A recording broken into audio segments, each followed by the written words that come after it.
Hello, this is Pastor Jones. I want to spend about 5 minutes with you today. There's something that's characteristic about every one of us at some point or time in our lives.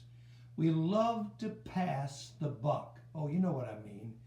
We see it in Genesis 3:12 and 13. The Bible said, and the man said, the woman. And the woman said, the serpent. Nobody wanted to take responsibility for the wrongdoing that took place in the Garden of Eden. Adam blamed Eve. Eve turned around and blamed the serpent. Aaron, he blamed the people for the golden calf in Exodus 32, 1 through 4. The unprofitable servant, he blamed his master for his unfaithfulness. But you know what? It all started with Adam, and we have been passing the buck ever since. Right now, I want you, when we get done with this devotion today, I want you to begin to take responsibility for your actions, your words, and for the life that you're living before God. You can't pass the buck. We will one day stand before God and give an account of everything done in this body, whether it be good or bad. So it's time now to take responsibility and stop trying to blame others.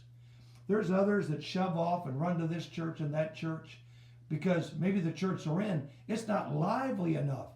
And yet sometimes I look out at people in a church service and they couldn't be any deader, and they're the ones that are blaming the church on being dead, when really it's them. Well, we are experts at alibis.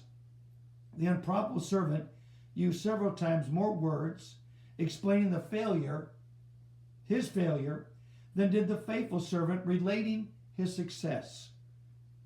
What tons of paper we use up blaming the sins of today on a number of things. One, heredity.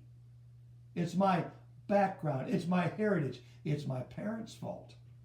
We blame the environment. That's a big subject in this moment in time. We want to blame our repressions and our complexes. Excuse me. Our complexes. And too much of this and too little of that. We want to blame the times. We want to blame the party that's in power. Everything, everybody, but ourselves. The principal business of this age in which we are living right now, it is the business of buck passing. Are you guilty of that? Many, many people are. He that covereth his sins, the Bible says in Proverbs 28 and 13, shall not prosper. But whosoever confesses and forsaketh them shall have mercy. Blessed is the man who admits they are wrong. Can we do that today? If we have been wrong, can we just confess it to God?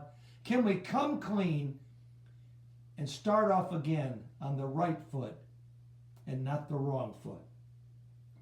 The prodigal son could have thought up a list of alibis a yard long in that pigsty, but his salvation began when he resolved to say, I have sinned. Became honest with himself. He didn't try to pass the buck. Blame his dad, blame his brother, blame the way he was raised up. No. He just said, I have sinned. There are many modern prodigals today, eating husk, who have 101 excuses. And they go on feeding the hogs. My friends, today, there is no deliverance until we stop passing the buck. Will you take a good hard look at yourself and see, in fact, if you've not blamed anybody and everybody for what's going on in your life? It's not the preacher. It's not the church. It's not the people in the church. It's not society. It's not the government. It's not your parents. My friends, it's laid at our own individual feet. Let's get honest with God. Let's stop passing the buck. And my friends, you'll see an enormous change in your life when you just come clean with God and allow God to have his way. I hope I've given you something to think about today. This is Pastor Jones saying God bless. Until next time.